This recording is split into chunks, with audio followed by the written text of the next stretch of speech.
Single back offense, Love under center, first and goal. Gift Jones picks his way left side into the end zone. Touchdown! 3-yard touchdown run. Aaron Jones, and it's showtime in the north end zone of Lambeau Field. Nothing like a goosebump highlight call from our pal Wayne Larrivee, who joins us now. Our conversations with Wayne Larrivee on the Drew and KB program are sponsored by Coal Investment Group, the Retirement Specialists, and Pella Windows and Doors of Wisconsin. Hello, Wayne. Good afternoon. Good afternoon, guys. How you doing? Fantastic. I always look forward to our chats with you, but especially when we can talk about current events, breaking news. And I want to get your take on the Craig Counsell thing. As a guy who did the reverse counsel in 1999 and moved from Chicago to Wisconsin, angering fan bases in both markets for a time until the Wisconsin people warmed up to you. What do you think Craig Counsell is going through these days, Wayne? Oh, I imagine it's something like that. But, fortunately, when I did it back in 1998, 99, there wasn't the social media impact we have today. But, no, I mean, the curious thing about it is that why would he do that except that he doesn't think – I mean, I'm sure what he's trying to do is go for a world championship, right? Mm-hmm. I mean, once you're making $5.5 million or whatever it is, what's another $2 or $3 million? You want to win – the championship. And does that say that we can't win a championship here in Milwaukee? Really? Boy, that's hard to stomach. But it seems to me like from the outside looking in, that's what it says to me. He's saying Milwaukee can't win. That's why I'm going elsewhere. When you switched jobs, I was wondering if there's going to be a rummage sale in Whitefish Bay. If Craig's going to get rid of all of his Brewers gear, we always ask when coaches change teams. Like, can we get some of your old stuff? Quarter zips? Can we get some half sleeve hoodie sweatshirts? Yeah, which will not feel good when the wind's blowing off the lake on April 8th. That's true. Yeah, exactly. We're wondering about that. Did you think that through, Craiger? Yeah, that's right. But it's funny because we're going to talk to Caitlin Sharkey from WGN in Chicago at 4:00. And there are some Cubs fans that are mad of what they did to Dave Ross, David Ross was their manager and sitting in good standing and was on the brink of maybe getting an extension. And they fired him and brought Craig in. So some of their fans are mad. So he's angered people in both markets, Wayne, which is quite a feat. Yeah, well, it is. It's not done often. It's a dubious feat is what it is. True. That's true. Hey, let's talk about the Packers today. Wednesday is when you get a first feel for what the injury report's going to look like for the week. Yeah, Jair Alexander with a shoulder injury didn't practice today, and I'm not quite sure where that came from. Must have been from the game. Josh Nijman has had the back problem. John Runyon now has a neck issue after dealing with what I believe was a calf injury earlier this season. And then Quay Walker down with that groin injury. Christian Watson, full participation. That was good to see. Yeah, and Aaron Jones got rid of the red jersey, right? He's back. Yes. So although the listening today is limited with that hamstring, but that might be the case the entire season. Oh, so he's going to be on a pitch count in practice too, huh? Apparently, yeah. And for Pittsburgh, Montravius Adams, the former Packers third-round draft choice, now starting on the Steelers' defensive line, didn't participate with an ankle. And Minkah Fitzpatrick, who is an all-world safety, was not practicing today due to a hamstring injury. But again, guys, as I caution you, Wednesday injury reports, just window dressing. Wait till Friday. That's when we get the real report. That's when you find out who's really on track to play or not. This just tells you what the injury report's going to look like for the next 2 days, right? as we go on, we're chatting with Wayne Larrivee here on the Drew and KB program. Okay, so here's one for you. I think I heard this stat today. The Packers haven't won in Pittsburgh since like 1970. Isn't that amazing? I can't believe that. Now, they haven't played there very often, but they haven't won there since 1970. That's stunning to me. Now, correct me if I'm wrong, KB, you would of a vintage age would know. That was Phil Bankston, was it not? Yes. 70. Yeah, Phil Bankston would have been right after. Phil Bankston was right after Lombardi. Then it was Dan Devine, Bart Starr, Forrest Gregg, Lindy Infante. Yep. Yeah, you got it.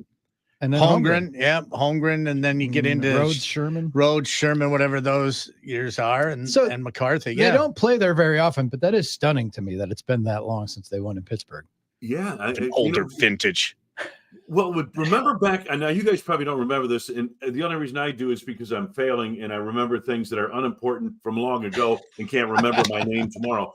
But back in 2010, The Packers had not won in Philadelphia since like 1962 or thereabouts. And they finally won the opener that year and then had to go back and play them again in the first round of the playoffs in Philadelphia. And they won that game. So, I guess streaks are made to be broken, aren't they? I mean, I guess, that's how yeah. the Red Sox and Cubs won World Series, which I never thought I'd see and hoped I'd never see in my lifetime. I seem to remember the last time the Steelers came to Lambeau, they brought a lot of fans. I mean, people were mad about the Lions Steelers travel infestation. Too. Steelers really travel too, and I imagine Packers fans will try to get in to the whatever they're calling their stadium now, in Pittsburgh on Sunday. Yeah, I'm learning how to pronounce the name of that stadium. It's to me going to be Heinz Field. Just call it that. No one's going to just call it Three Rivers. Call it Three Rivers. Let's call it Three Rivers. Right. Definitely. Yes. That would be good for me. I really don't care what latest sponsor. Like that Kansas City, it's a bunch of letters at Arrowhead. You know what I mean? And, Exactly. Yeah, exactly. Right. It's Arrowhead. Mile high, and it's Candlestick. I don't care if it is a new building; it's still Candlestick. Always Candlestick to us. Yes, absolutely. Yeah. Ed, that's a lovely stadium. I've been inside it. That is a really, and I'm a big fan of Pittsburgh in general. I like the setup there with the two ballparks right across the Clemente Bridge from downtown. It's a picturesque city. I've been going there for got to be 40 some years now, and it's changed so much. They've really done great things with the downtown of Pittsburgh and what they did with the stadiums and those bridges. And you get a view of the skyline from that baseball stadium. It looks just beautiful. It's interesting because you mentioned the Steelers fans travel well, and they do. I'm watching tape just before I got on with you guys of their game 3 weeks ago in Los Angeles against the Rams. I actually felt sorry for the Rams. There were so many Steelers there making so much noise. That's a condition right there. They do travel. They're into it. They wear the black and gold the way the Packers fans wear the green and gold. You know what? Pittsburgh, that city, the smartest thing ever. All of their teams are black and gold. It's cool. Yeah. Absolutely. You don't need multiple. You could wear a black and gold Steelers thing to a Pens game, and you'd fit right in. Or the Pirates, the Pirates. Yep. Yeah, that's a good point. So Wayne, the Packers winning this game changes the paradigm. It was so needed. 42 days. They stumbled through the wilderness. What stood out to you as the main reasons? Because I have a theory, and it has to do with Aaron Jones being fed early and often. What stood out to you as the main things that contributed to that victory? Probably along those lines. I thought the running backs, and again, we've seen the running game start to gather some momentum in the last few weeks, but I thought up front it was the best day of blocking for the running game that I've seen this year. And I think that running game was a big key to allowing the Packers offense to, number one, control the football, Drew. They had it for over 35 minutes, most time of possession in a game this year. They've been on the wrong side of that stat a lot, and it's shown up on the scoreboard eventually. But the other factor I thought was the defense really played well. I thought the secondary especially, to see Jair Alexander play the way he's, normally plays, because he's been so hobbled by that back injury this year. We haven't seen the real Jair. We saw it on Sunday.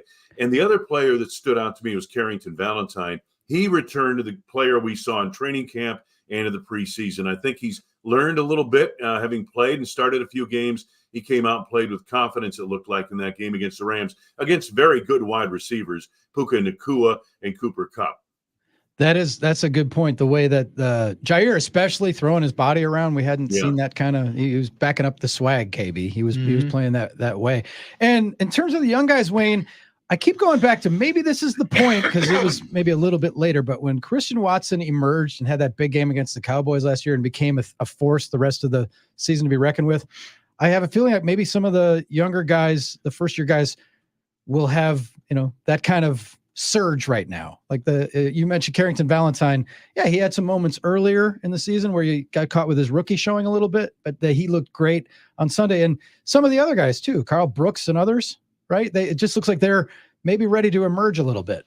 You know what, Drew? The thing is, you were talking about this that I was thinking about was, it's one thing to get experience, okay? And that's what these guys are getting is experience. But you need, in order to grow, positive experience, okay? It can't all be negative. And it was a lot of negative in that 4-game losing streak for those young guys. I think they got a taste of something of accomplishment, of winning, and that's really what it's all about. And that, I think, is what accelerates your growth in the game. I had a longtime friend of mine who's been in the industry a long time say, when you're evaluating young players, look at their highlights, look at them at their best, because they're going to be mistakes. Don't focus on the bad, focus on the good. That's kind of what you're saying.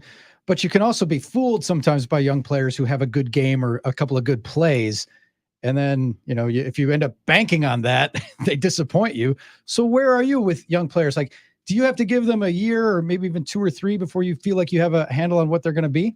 It's in football today. I mean, we always talk about, well, you got to wait for 3 years to find out what kind of a draft you had. And I think it's a little different these days because young players come in and play a lot quicker than they used to. And so, you get a feel in that first year, but about midway through the second year, you pretty much know if you have a player or not.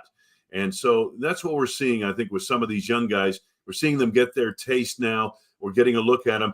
You hope, Drew, that obviously we're all hoping that they take that game against the Rams, build on it, go out and win in Pittsburgh against the Steelers and shoot right up, and just keep going on upward trajectory. But we also know that's not the way it works. And it just doesn't go that way. And I'm talking pro sports now, any pro sport. The learning curve is a jagged edged up and down. You hope the curve keeps going up, but it's going to be up and down and up and down. And you just hope it keeps climbing as you go through those jagged edges. All right. We have a couple more minutes with Wayne Larrivee. Time to learn about Larrivee. I've decided that I'm not going to include Hunter in this, but eventually each of us is going to get to ask Wayne a question because sometimes KB's questions are just flabbergasting. What's okay? Fine. I gotta learn about Larrivee question, then KB gets one, and then next week Hunter will get one. Okay. My question for learn about Larrivee, and I'm stealing this from Stephen Colbert's interview. Wayne, what is the best sandwich?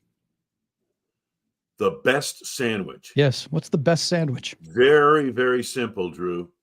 It is grilled ham and cheese with mustard.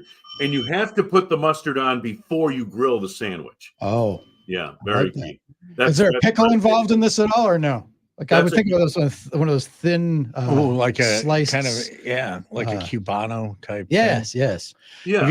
Have you ever used the mustard on the outside of the bread, much like the butter, to put it out there so it would? I've done mayo. I've done mustard. mayo, but you can maybe do the mustard on the outside. Be good flavor too. Yeah. You guys put mayo on the outside of the sandwich, then cook the bread, or instead of butter. That's what people say that it's life changing. It's actually pretty good. Yeah. I'm going to try that as early as tomorrow. Yeah. All right. Grilled ham and cheese is my go-to lunch. Grilled ham and cheese. There you go. All right. That's good. All right. Okay, here's mine. Wow. Here's mine for you, Wayne. What's one thing you've never done that people say you should always do, but you really don't have any interest in doing? Oh my gosh. Water skiing. Okay. There you go. Yeah. I mean, like that. You should really water ski. Well, why? Why? Why? I don't know. I don't want to. I have no. I'll sit in the boat. Well, why? Why not? Be great. It might be.